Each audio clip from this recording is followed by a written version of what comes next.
जी हाँ जनाब, इस वक्त मैं मौजूद हूँ लंदन के इलाके ईस्ट लंदन में और मेरे साथ इस वक्त मौजूद हैं पाकिस्तानी सिंगर मून परवेज़, जिन्होंने बहुत अच्छा परफॉर्म किया। मून, क्या कहेंगी आज के इवेंट के बारे में? जो बाकी भी इवेंट्स हुए हैं बर्मिंघम के, ब्रैडफोर्ड के, तो आज first time after a long time you are here with Pakistani community, so what would you like to say about?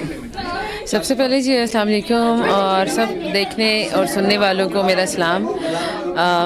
काफ़ी देर बाद इस तरह के मैंने शोज़ किए हैं, मगर आज जो लंदन का क्राउड था, आई स्वेयर टू गॉड, बहुत नाइस था।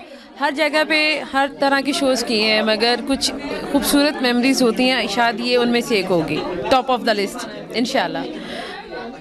Thank you.